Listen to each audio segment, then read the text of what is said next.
No please বীর, বীর, বীর, আই এম সরি। হ্যাঁ, আমি মানছি যে আমি অন্যায় করেছি, কিন্তু আমার ভুলের এত বড় শাস্তি দিও না তুমি বীর। আমার ওই একটা ভুলের জন্য তুমি আমাদের দুজনের সম্পর্কটাকে তো অস্বীকার করতে পারো না বলো? তোমার মন থেকে আমার ভালোবাসাটা তুমি মুছতে পারবে? হ্যাঁ, আমাদের দুজনের মধ্যে যা কিছু আছে সব তুমি ভুলে যাবে বলো? তা ওই তনুর জন্য, আর ওর এনগেজমেন্টটাও তো। যদি আমি বীরকে সব সত্যি বলে দিই তাহলে ও এক্ষুনি ছুটে তনুর কাছে চলে যাবে। না না না জ্যাসমিন, চুপ করে থাক, কিচ্ছু বলিস না। আর আর বীর, তুমি তো জানো যে ওর এনগেজমেন্ট অঙ্গদের সাথে হয়ে গেছে। ও তো মুভ অন করে নিয়েছে নিজের লাইফে, তাই না বীর? আর ও যে এত ত্যাগ করেছে আমাদের দুজনকে এক করার জন্য, সেই ত্যাগের তোমার কাছে কোনো মূল্য নেই বলো বীর? হ্যাঁ প্লিজ বীর, আমি তোমাকে খুব ভালোবাসি। আই লাভ ইউ বীর। ভালো তো আমিও তোমাকে বাসতাম। জ্যাসমিন, তুমি যখন আমাকে প্রথমবার ঠকালে না, তখন আমি তোমায় এই ভেবে ক্ষমা করেছিলাম যে যে তুমি হয়তো ভুল করেছো, তুমি বুঝতে পারবে, তুমি জানতে পারবে, তুমি পাল্টে যাবে। কিন্তু আমি ভুল ছিলাম। তোমার সব ছেলে মানুষইগুলো তোমার ভুলে আর তোমার ভুলগুলো অপরাধে বদলে যেতে শুরু করলো।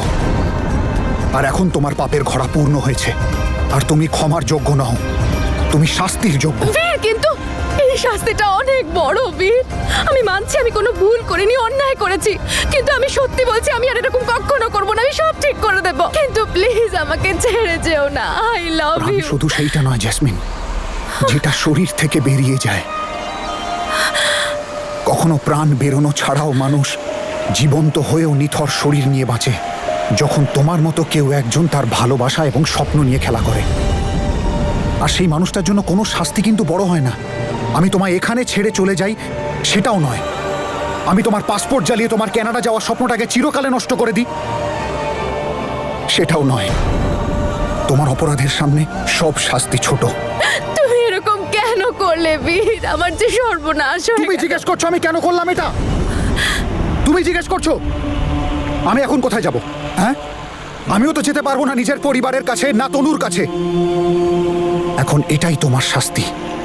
ওই ওই এয়ার কানাডার ফ্লাইটে আমার জিনিসগুলো রয়ে গেছে। আমি ফ্লাইট মিস করে ফেলেছি, প্লিজ আমার জিনিসগুলো আমাকে ফিরিয়ে দিন। ম্যাম, আপনার টিকিট আর পাসপোর্ট।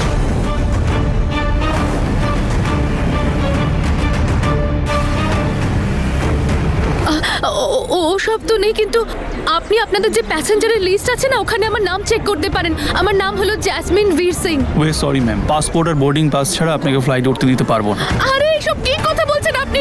আপনার ফ্লাইটে আমার লক্ষ লক্ষ টাকার জিনিস আছে, আমাকে ফেরত দিন ওগুলো এক্ষুনি। এসব কি কথা বলছেন উনি? দেখুন, আমি কিন্তু পুলিশ আর মিডিয়া নিয়ে আসবো, আপনি চেনেন না আমাকে।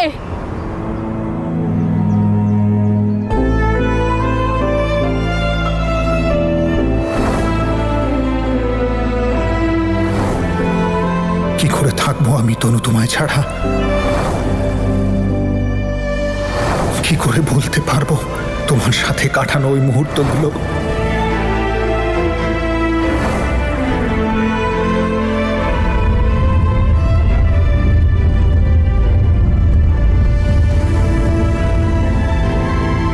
তোর বর আজ থেকে আমার।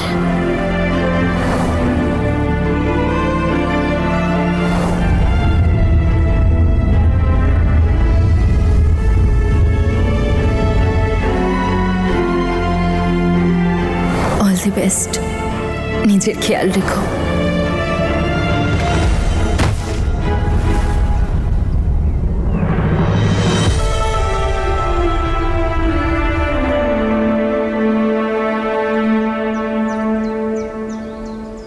বীর,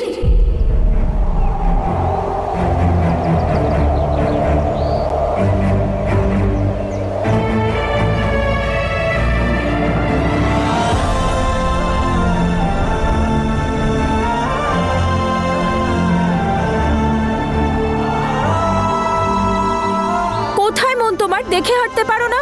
ব্যথা পেয়ে গেলে তো? দেখাও আমায় কোথায় লেগেছে। বীর, দেখাও।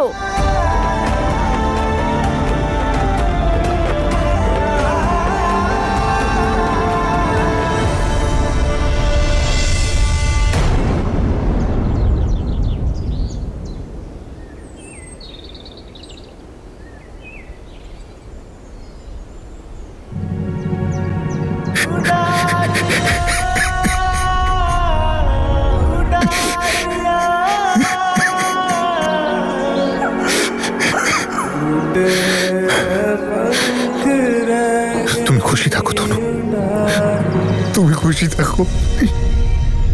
আজকের পর আমার জন্য তোমায় কোনো কষ্ট সহ্য করতে হবে না। আমি নিজেকে এতটা দূরে নিয়ে যাব যে আমার ছায়াটাও তোমার গায়ে পড়বে না। আমি তোমায় শুধু কষ্ট দিইনি, পাপ করেছি তোমার সাথে, আর ওই পাপের প্রায়শ্চিত্ত তো করতেই হবে আমাকে।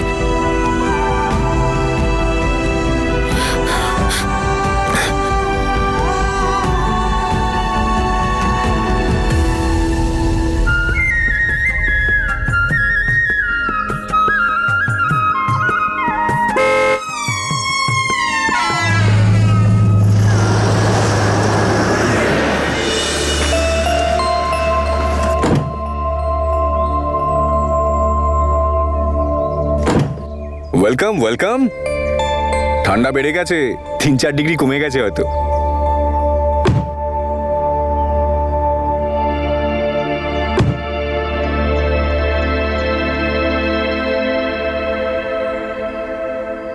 অঙ্গদ, এই বাড়িটা তো একদম ওখানকার বাড়িটার মতো, তাই না? ওই বাড়িটা আমার মা ডিজাইন করেছিলেন, কমফোর্টেবল, কিউট আর কোজি। তাই ভাবলাম যতগুলো বাড়ি আছে আমাদের প্রত্যেকটা কি একই ডিজাইনে রাখি। চেষ্টা করলাম যাতে বাড়ির মতো লাগে, মাকে মনে পড়ে। এই যে আমাদের ছোট। কেমন আছেন দাদা? এই যে নমস্কার নমস্কার। ঠান্ডা বেড়ে গেছে অনেকটাই। আমার মিস করেছিস কিনা বল? আপনারা তো এখানে আসেনি না, মিস তো করবোই আপনাকে। এখন এসে গেছি। আরে ব্যাগটা তো বের করে দে। আরে হ্যাঁ হ্যাঁ দাদা, হ্যাঁ।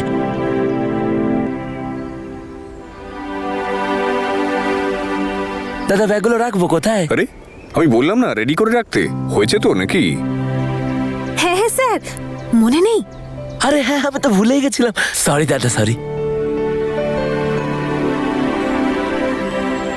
আরে অবাক হবেন না তনু ম্যাডাম, একদিনে এইটুকু তো বুঝে গেছি যে আপনার কি কি পছন্দ আর কি পছন্দ না।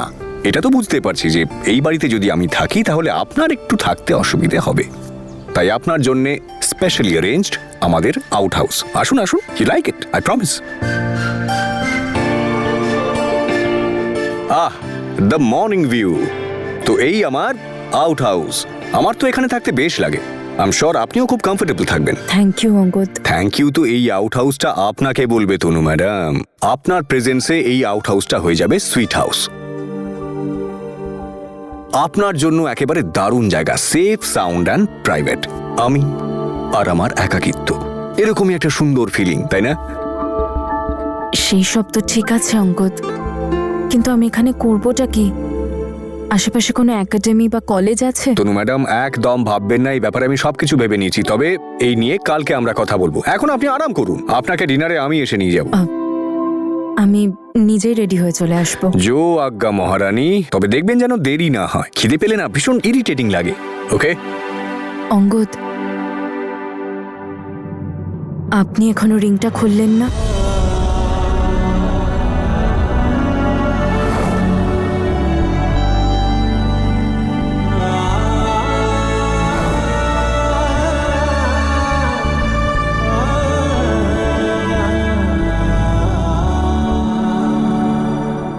আজকে না হয় থাকুক, আজকে এনজয় করে নি না।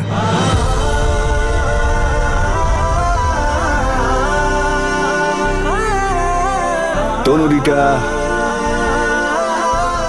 আই হেট স্যাড ফেসেস রে।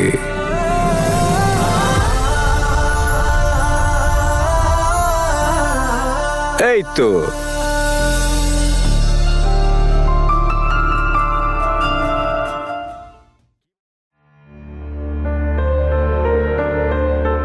তনু, তনু কোথায় গো? তোমার সঙ্গে আসেনি? ও কি বীরদের বাড়িতেই থেকে গেছে? কিছু জিজ্ঞেস করছি তো। তুমি তনু দিদিকে ওখানে রেখে এসেছো কাকু? না, এটা আমি সহ্য করতে পারবো না। ওকে ওখানে থাকতে দেবই না। তনু চলে গেছে। চলে গেছে? আরে কোথায় চলে গেল? বাবা, বাড়িতে যেন কেউ জানতে না পারে যে আমার আর অঙ্গদের এনগেজমেন্টটা নকল, আর আমি কোথায় যাচ্ছি।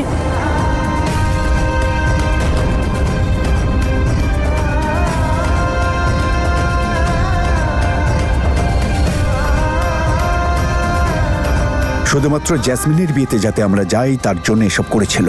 অঙ্গদ ওর সঙ্গ দিয়েছে। পপিন্স, ইয়ে পপিন্স, পপিন্স। আরে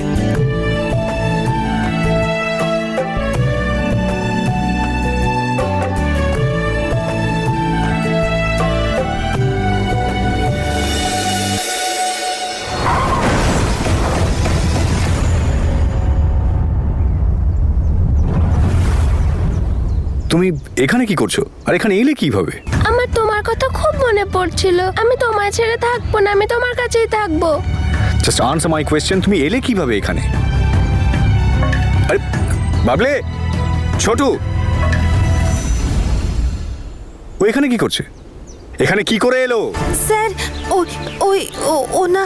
আরে ঠিক করে বলো না। দাদা দাদা সোনামণি, আমি ওখানে থাকবো না। এই বাচ্চাটাকে আমি তোমার কাছেই থাকবো, তাই আমি নিজেই চলে এসেছি। এই এক মিনিট, একা কি করে এলো? তুমি একা কি করে এলে?